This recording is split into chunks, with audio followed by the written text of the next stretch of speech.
మాలాద్రి వాడు తాళ్ళూరి కొండలరావు వాడు కర్ర ఓని మేము ఇక్కడ పెట్టినాం. వాడు సాగు బతుకల్లో ఉన్నాడు. మీ తమ్ముడు ఆడ ఉన్నాడు. తీసుకొచ్చిన ఒక కర్రతో దెబ్బ కొట్టాడు, పడిపోయాడు. నా కొడకలో నేను వెంకపోయాడు. ఇంటికాడ వదిలిపెట్టు ఇటు సత్య బతుకులు ఉన్నప్పుడు వచ్చాడు. వచ్చిన తర్వాత ఇక్కడికి వచ్చి నేను చూస్తే లేడు. ఏడు సునీల్ అంటే ఇది పడి వెళ్ళాడు. మరి ఏడంటే కొడతాం ఏడుకు వచ్చాడు, పడిపోయాడు, ఎడిపోయినా తెలవదని మాలేద్దరు అన్నాడు. ఇంకా అదే నాకు తెలిసింది. తర్వాత 12 గంటలకు ఒత్తడం చూసిన తర్వాత 12 గంటల నుంచి ఆ బావి ఆ చెరువు ఎత్తుకులాడితే లేడు. ఏడకొచ్చి తీసేలకు తీర్మానం బావిలో ఉండి ఏడ ఒక దెబ్బ తగిలింది.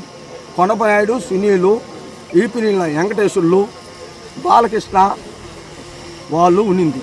ఇంకా 11 మంది ఉంది కానీ వాళ్ళ పేర్లు తెలవల. ఐడియా ఉంది కానీ వాళ్ళ పేర్లు తెలవల. ఇంకా ఏ కులం లేదు, కమ్మోళ్ళే ఉన్నారు. నెల్లూరు జిల్లా కొండాపురం మండలం గానుగపెంట గ్రామంలో ఉద్రిక్తతలు ఏర్పడ్డాయి. ఒక సామాజిక వర్గానికి చెందిన వారు జడ రసూల్ను హత్య చేశారన్న ఆరోపణతో ఈ పరిస్థితికి వచ్చింది. మృతదేహాన్ని రోడ్డుపై పెట్టి బైఠాయించే పరిస్థితికి ఈ సంఘటన దారితీసింది. గానుగపెంటకు చెందిన అనేక మంది దళితులు రోడ్డుపై బైఠాయించారు. పెద్ద ఎత్తున పోస్ట్ మార్టం జరుగుతున్న ఏరియా ఆసుపత్రికి చేరుకున్నారు. దీనికి సంబంధించిన వివరాలు ఇలా ఉన్నాయి. కొండాపురం మండలం సత్యవోలు గ్రామం లింగన్నపాలెం గ్రామం నుంచి కొందరు ఎస్సీ కాలనీకి చెందిన జెండా రసూల్, కర్రా హజరత్ మరో ముగ్గురు కలిసి మద్యం సేవించి వెళుతూ కొమ్మి గ్రామం సమీపంలో బైకులాపి మాట్లాడుకుంటూ ఉన్నారు. అటువైపుగా వెళ్తున్న కొమ్మి గ్రామానికి చెందిన సివిల్ సప్లైస్ డీటీగా పనిచేస్తున్న పత్తిపాటి శ్రీనివాసులు నాయుడు తన కుమారుడితో కలిసి వస్తున్నారు.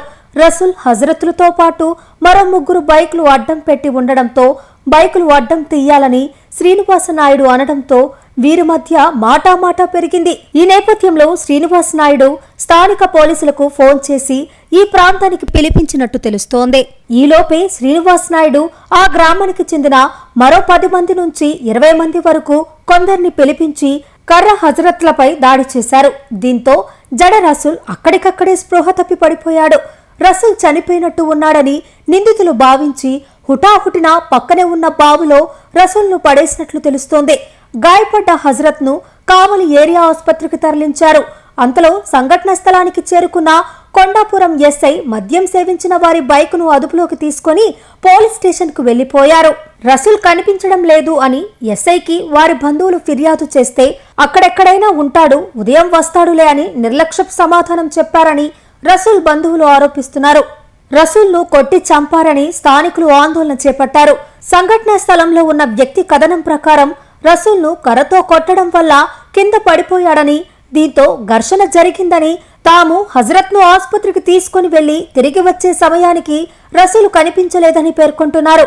అయితే తెల్లవారి రసూల్ కోసం స్థానికులు ఆ ప్రాంతమంతా వెతికితే చివరికి బావిలో శవమై తేలినట్టు గుర్తించారు. ఇక్కడ గొడవ జరగడం వల్ల 2 వర్గాల మధ్య ఘర్షణ జరగడం వల్లే రసూల్ మృతిపై మొదటిగా ఈ వ్యవహారంపై పోలీసులు పెద్దగా స్పందించలేదు.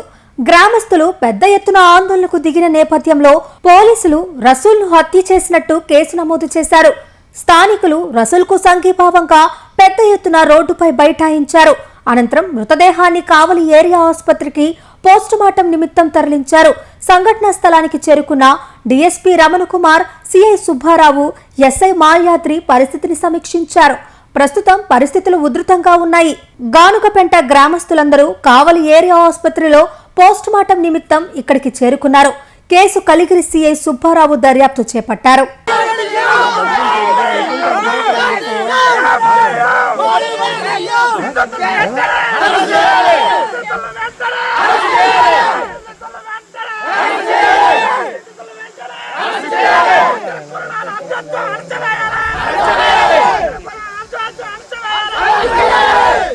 Pernati naturals, central avenue, first cross road, Magunta layout, Nellore.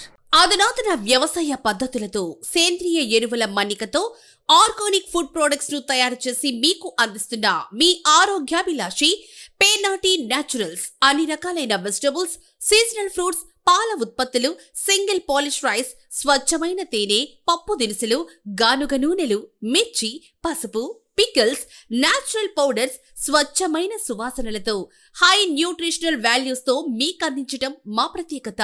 Pernati naturals కు విచ్చేయండి. ఆనందోత్సాహాలతో మీ ఆరోగ్యాన్ని పదిలపరచుకోండి.